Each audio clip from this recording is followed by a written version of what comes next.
Hello class 9 के बच्चों, कैसे हो? उम्मीद है कि आप सब बढ़िया होंगे। आज हम बात करेंगे प्लांट टिश्यू की। इसके पहले हमने उत्तक के बारे में सामान्य अध्ययन किया था। उत्तक की परिभाषा थी, उत्तक के प्रकार थे और उनके बारे में कुछ जो बेसिक जानकारियाँ थी उसमें हमने जाना था। अब आपको ये भी हमने बताया था कि जो उत्तक होते हैं वो जितने भी बड़े जीव होते हैं सब में पाए जाते हैं। तो उसमें पहला प्लांट टिश्यू है, दूसरा एनिमल टिश्यू है। अब हम प्लांट टिश्यू की बात करेंगे। तो देखो, पादप उत्तक जो है वो गॉटलीब हैबरलैंड नामक वैज्ञानिक ने इसको जो पौधों के तनों पर जो है इसका अध्ययन किया था और बताया था। और जो प्लांट का जो प्रकार है वो दो प्रकार का होता है। जो प्लांट टिश्यू है वो दो प्रकार का होता है। पहला है विभज्योतक उत्तक और दूसरा है अस्थायी उत्तक। विभज्योतक उत्तक क्या है? विभज्योतक उत्तक का मतलब होता है कि ऐसे उत्तक जो लगातार विभाजित होते रहते हैं। अर्थात अगर कोई पौधा है इस तरह से, तो वो जितनी तेजी से विभाजित होगा, ठीक है ना, जितनी तेजी से विभाजित होगा उतनी तेजी से उसकी लंबाई चौड़ाई बढ़ती है। तो विभाजन के कारण ही पौधों की जड़ें नीचे की तरफ बढ़ती हैं, तने इसके ऊपर बढ़ते हैं, शाखाएं ऊपर जाती हैं, पत्तियां निकलती हैं, इनकी मोटाई बढ़ती है। तो लगातार विभाजन के फलस्वरूप ही ये पौधों में विकास होता है।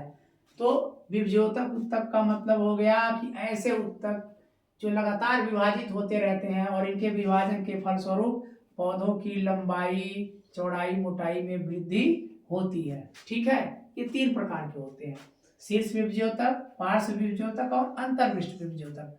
अब शीर्ष विभज्योतक क्या है? देखो, जो पौधे का जो ऊपरी भाग है, जैसे ये वाला एरिया और नीचे जड़, तो जो भी इसका बढ़ने वाला भाग है जो लगातार वृद्धि कर रहा है, तो ये उत्तक उस एरिया में पाए जाते हैं। जैसे इस एरिया में पाए जाएंगे, जड़ का जो ये नीचे का एरिया इस एरिया में पाए जाएंगे। बात समझ रहे हो? तो ये जो शीर्ष विभज्योतक है, इसके विभाजन के फलस्वरूप पौधे लगातार लंबाई में वृद्धि करते हैं। मतलब पौधों के बढ़ने वाले भागों में पाए जाने वाले कोशिकाओं के समूह को विभज्योतक उत्तक कहते हैं। इनके लगातार विभाजन से पौधे लंबाई में वृद्धि करते हैं। ठीक है। दूसरा है पार्श्व विभज्योतक। ठीक है, तो पार्श्व विभज्योतक क्या है? पार्श्व विभज्योतक का मतलब पार्श्व मीन्स होता है साइड।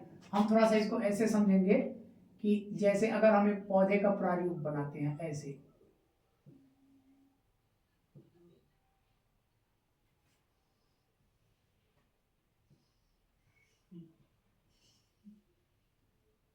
सपोज का पौधा है, ठीक है।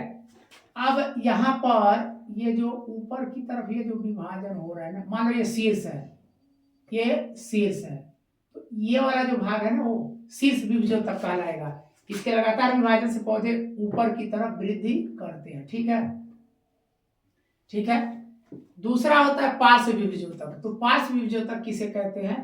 पार्श्व विभज्योतक का मतलब होता है कि जो तने हैं ना, ये तने, ठीक है, तो तन की जो मोटाई होती है, ये जो एक डंठल होता है तना, इसके बाहर के एरिया में पाए जाते हैं और बाहर के एरिया में पाए जाते हैं तो ये लगातार विभाजित होते रहते हैं। और जैसे जैसे विभाजित होते रहते हैं तो ये इसका तना जो ये मोटा होता चला जाता है। ठीक है, तो इसको कहते हैं हम पार्श्व विभज्योतक। ठीक है। अब आता है अंतर्विष्ट विभज्योतक। तो अंतर्विष्ट विभज्योतक क्या है? तनों में कुछ गांठ पाई जाती है, जगह जगह जगह, ठीक है ना, जगह जगह गांठ पाई जाती हैं इनके कुछ अंदरूनी क्षेत्रों में, साइड में। तो वहां से नई शाखाएं और कलिकाएं निकलती हैं। ठीक है, तो पौधों के तनों में पाए जाने वाले वे क्षेत्र जहां पर नई शाखाएं और कलिकाएं निकलती हैं, उसके बगल के क्षेत्रों से उसको क्या कहते हैं? अंतर्विष्ट विभज्योतक उत्तक। ठीक है, तो तीन प्रकार के विभज्योतक उत्तक होते हैं।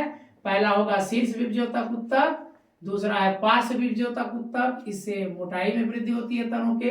अंतर्विष्ट विभज्योतक उत्तक जो होता है उससे नई शाखाओं का विकास होता है। बात समझ में आ गया? तो उम्मीद है कि आपको ये समझ में आ गया होगा कि विभज्योतक उत्तक क्या है। अर्थात ऐसे उत्तक जिनके कारण से लगातार पौधे अपनी लंबाई और मोटाई में वृद्धि करते हैं और उनके शाखाओं का विकास होता है, लगातार ये विभाजित होते रहते हैं, इसे विभज्योतक उत्तक कहते हैं। अब हम आएंगे अस्थायी उत्तक। ठीक है, अस्थायी उत्तक क्या होता है? अस्थायी उत्तक की कोशिकाएं विभाजित नहीं होती हैं, अर्थात जब विभज्योतक उत्तक की कोशिकाएं विभाजन बंद कर देती हैं और स्थिर हो जाती हैं तो इसे विभज्योतक अस्थायी उत्तक कहते हैं। देखो अस्थायी उत्तक में क्या होता है ना, जैसे मान लो बार बार विभाजन हो रहा है, तो जब बार बार, जैसे ऐसे आप समझो कि ये एक तना है, ठीक है, मान लो ये जड़ है, ये ठीक है, ये तना है, तो ये जब तना है तो इसमें ये बार बार विभाजन हो रहा है, बार बार विभाजन हो रहा है, ठीक है। अंदर की तरफ इसने विभाजन कर लिया है, अब अंदर की तरफ विभाजन नहीं होगा, ठीक है। तो ये आगे की तरफ बढ़ती जाती हैं, आगे की तरफ ये बढ़ती जाती हैं, ठीक है, आगे की तरफ बढ़ती जाती हैं और पीछे जो कोशिकाएं इनकी पहले बनी होती हैं वो स्थिर हो जाती हैं, अब उनका विकास रुक जाता है और ये लगातार आगे की तरफ, बाहर की तरफ ये विभाजन शुरू कर देती हैं और पीछे जो कोशिकाएं रह जाती हैं उनको छोड़ती चली जाती है, वो स्थिर हो जाती हैं। तो जो अस्थायी उत्तक होता है, इनकी कोशिकाएं विभाजित नहीं होती हैं, ये उत्तक जो होती है ये विभज्योतक उत्तक के बाद निर्मित होती हैं। ये दो प्रकार की होती हैं, पहली है सरल अस्थायी उत्तक और दूसरी है जटिल अस्थायी उत्तक। सरल अस्थायी उत्तक का मतलब होता है समान प्रकार की कोशिकाओं से ये बनी होती है, मतलब ये समान प्रकार की कोशिकाओं से बनी होती है, समान कोशिकाएं पाई जाती हैं।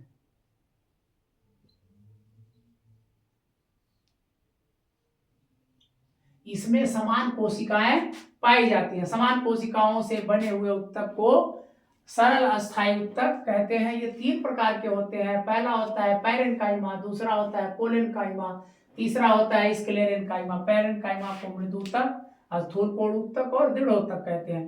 पैरेन्काइमा जो होता है यह सामान्य उत्तक होता है, जो इसकी कोशिका भित्ति होती है वो पतली होती है, जैसे आप यहाँ देख रहे हैं इसकी कोशिका भित्ति पतली होती है, इनके बीच में अंतर कोशिकीय स्थान होता है, जैसे इसमें क्या है अंतर कोशिकीय स्थान होता है,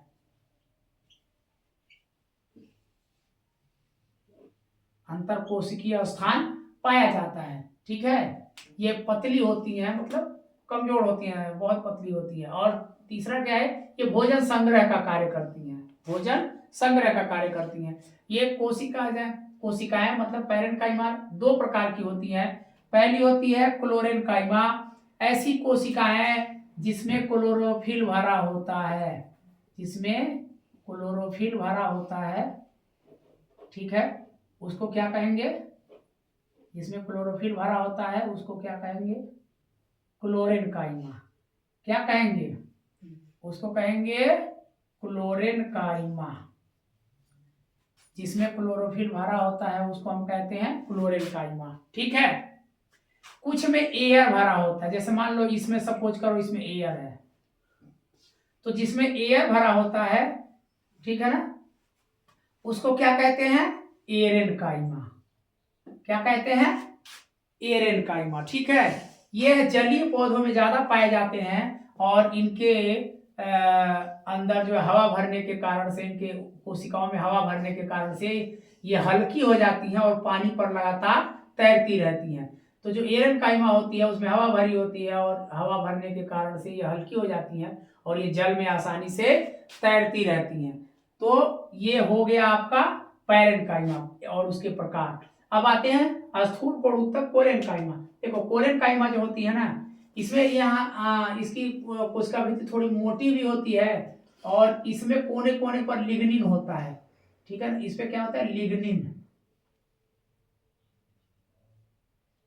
लिग्निन का कठोर आवरण होता है, ठीक है ना, और इसमें लचीलापन भी होता है। लचीलापन ये ज्यादातर झाड़ी प्रकृति के पौधों में पाए जाते हैं, इनके कारण से, जैसे आप देखो कोई भी नींबू का पौधा है या उस तरह से लचकदार पौधे होते हैं, तो उसमें झाड़ी प्रकृति के पौधे हैं, अगर उसको तने को मोड़ोगे तो मुड़ जाएगा और छोड़ोगे तो सीधा हो जाता है, ठीक है, तो इसको कहते हैं लचीलापन। तो इनके जो कोशिका भित्ति होती है वो मोटी होती है। दूसरी बात यह है कि इनके कोनों पर जो होता है वो लिग्निन पाया जाता है।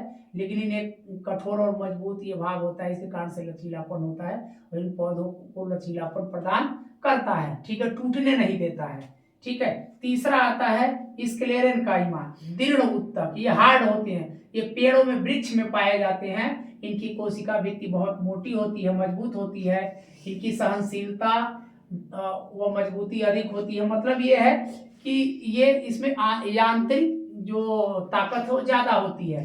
जैसे वृक्ष, आप बड़े बड़े वृक्ष देखते हो, और जो इनकी कोशिकाएं होती है ना वो बहुत ज्यादा हार्ड होती हैं और बहुत ज्यादा मजबूत भी होती है। जैसे नारियल का जो छिलका होता है ना वो कितना हार्ड होता है, कितना कठोर होता है, ठीक है। तो ये इसका उदाहरण है, यानी इसकी कोशिका भित्ति बहुत ही मोटी होती है, ठीक है। तो उम्मीद है कि बच्चों आपको ये पूरा प्लांट उत्तक, पादप उत्तक जो है समझ में आ गया होगा, प्लांट टिश्यू, ठीक है। अगली बार हम एक आपको और टॉपिक लेकर आएंगे जो कि होगा हमारा जंतु उत्तक। तब तक के लिए धन्यवाद, थैंक यू, बाय बाय।